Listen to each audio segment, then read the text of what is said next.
Hi, my name is Hope Sambara, currently age 23. I'm here on Active On Demand, speaking on nutrition, fitness, and mindfulness. All right, so I stumbled upon fitness by accident. So I come from a background of cyberbullying. So I was cyberbullied because of my skin and my weight was severely underweight. In fact, I was only about 40 kgs when I got started in fitness. So I was a very tiny person, and um, that really pushed me to try find an escape, and that's how I found fitness. So I thought I was going to work out to change myself, but I actually started working out, started finding myself, and I grew into loving the fitness world. And I basically used that to try and communicate with people, try to find people who are like-minded, and yeah, that's basically how the whole fitness thing started. So it's not something I woke up and I was like, body goals, I want to. No, for me it was an escape, and luckily for me, my escape led to meeting thousands and thousands of people that has grown into a passion. Yeah. All right, so I would say what motivates me every day. My why is my family. So they are the reason I grind every single day. I wake up every morning because I want to change the game for my family. And funny enough, my dad specifically is somebody I look up to.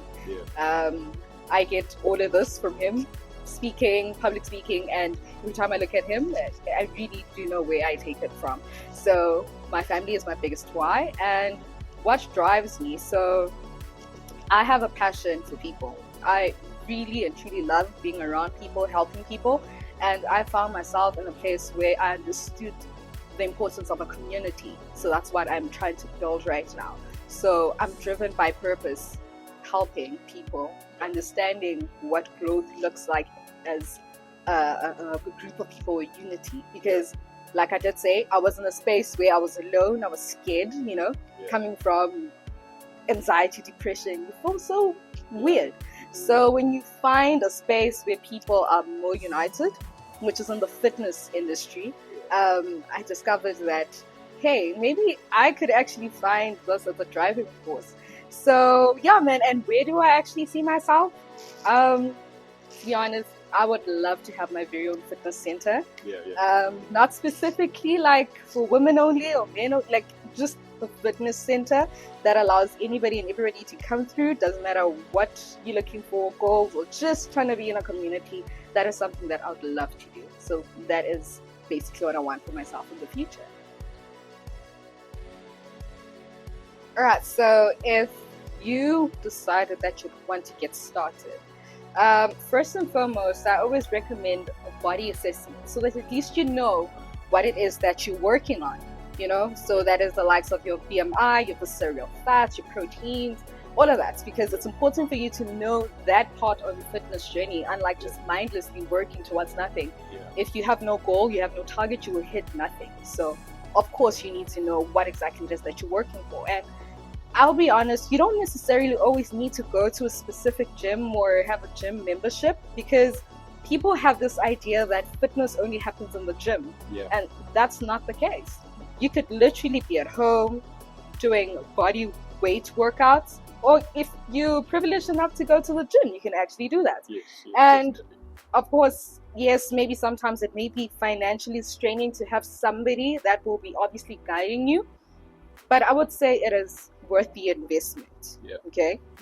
Because at the end of the day, you don't know what exactly you're doing. You might find yourself injured, and then it's a very horrible place to be. So I would recommend that you do find somebody to guide you, somebody who's more knowledgeable in terms of fitness, to help you, to guide you. If you're trying to lose weight, you're trying to, I don't know, bulk up, lean up, up to you. So yeah, and also some of the workouts that you can do, simple things, even like skipping rope in the house is a form of workout, jogging, hey, dancing is a form of workout too. So look, you don't always need to go to a specific gym to work out. You can have a whole session in the house, outside of the house.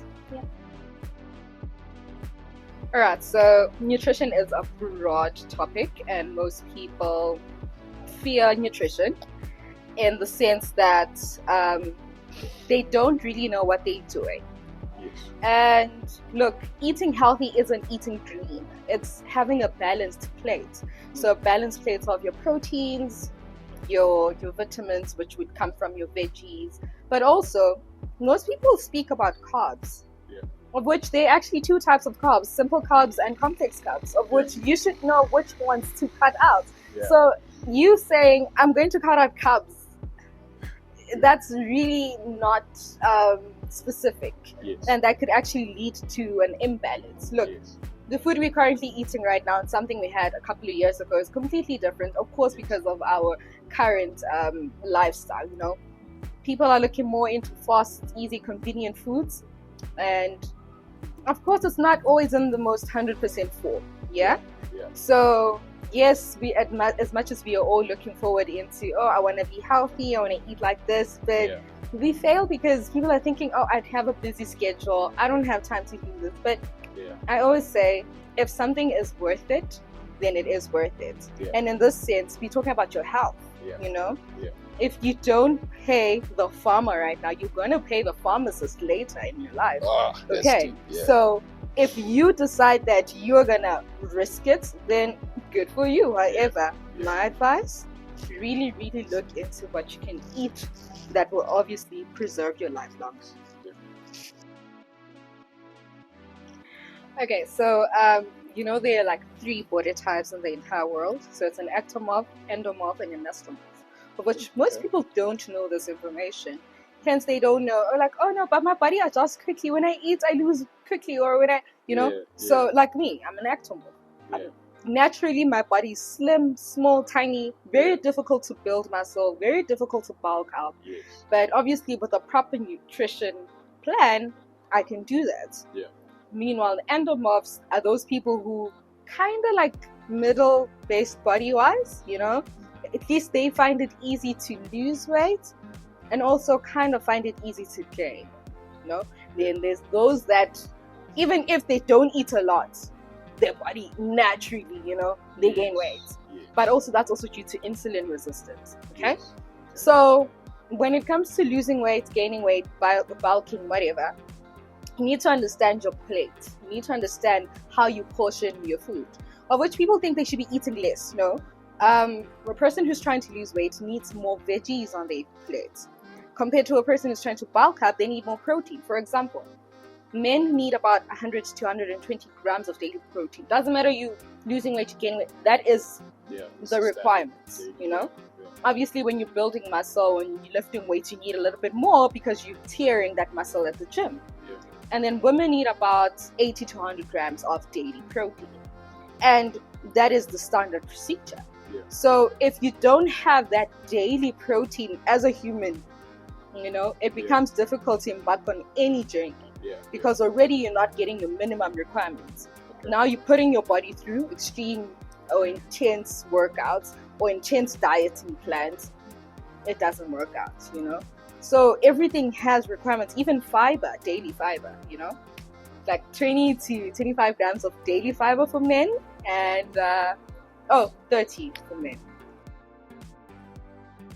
Okay, so from a personal perspective, like I mentioned, that I do come from a background of cyberbullying. So cyberbullying is, you know, social media, people creating stuff about you, and that could actually mess up with one's brain.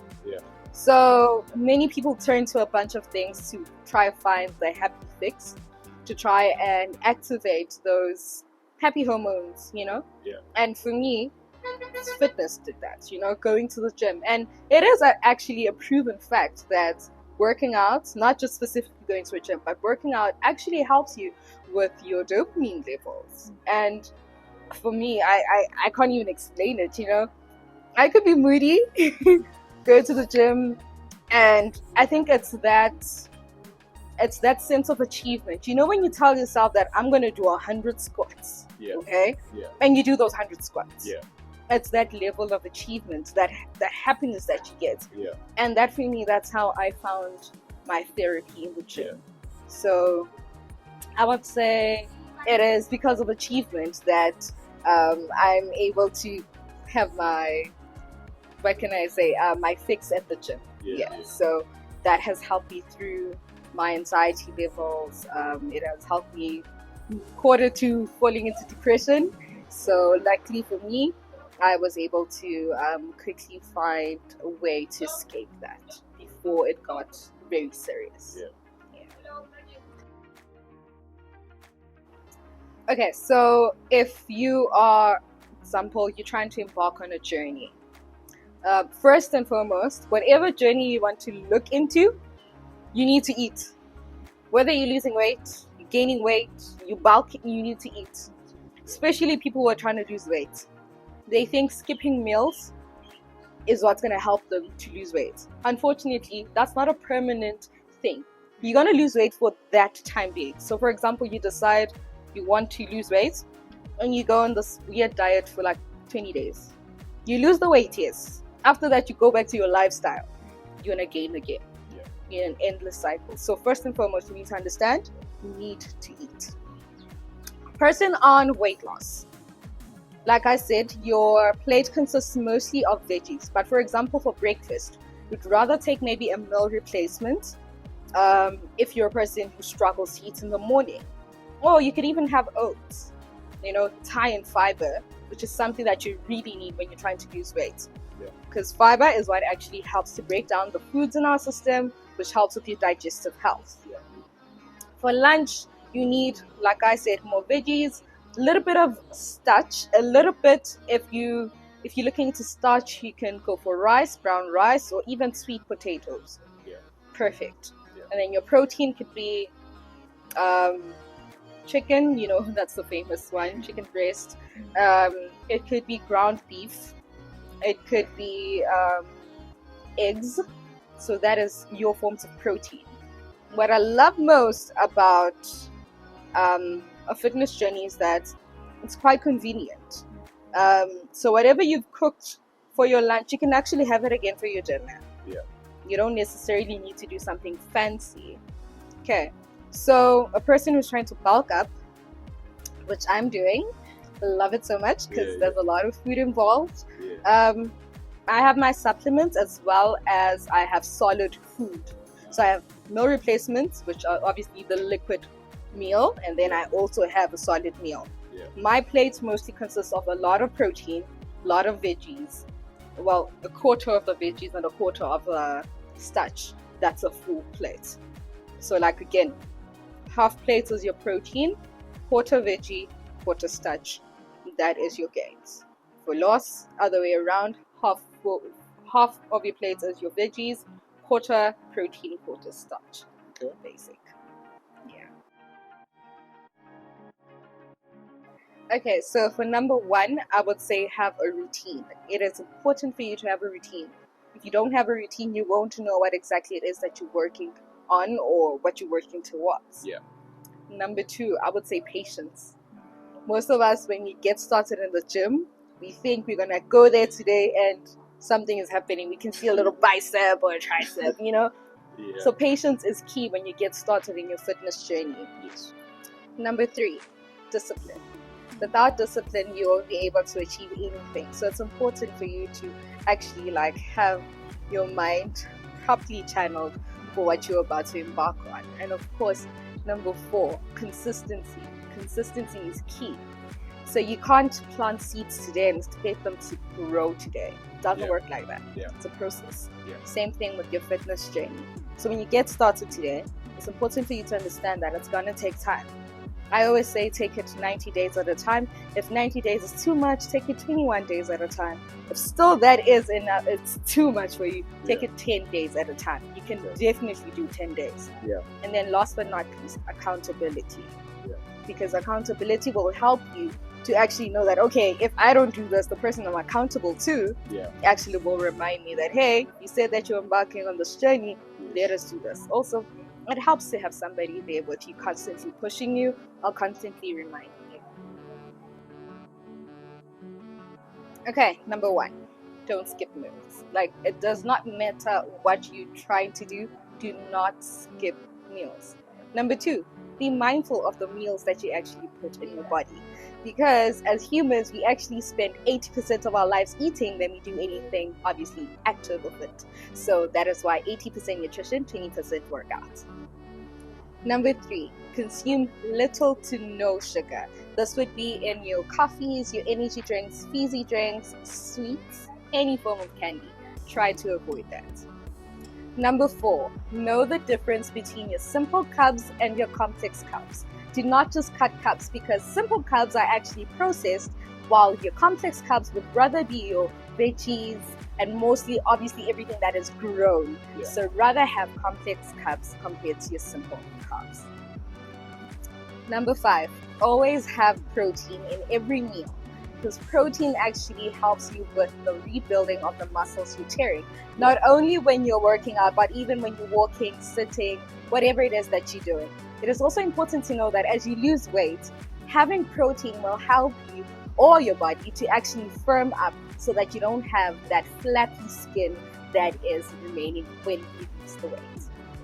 Thank you to Active on Demand for having me this afternoon. If you'd like to contact me, please do catch me on my social media platforms, which is on Instagram, Fitness with Hope 24, on Facebook, Hope Sambara, and on TikTok, Fitness with Hope 24. Thank you.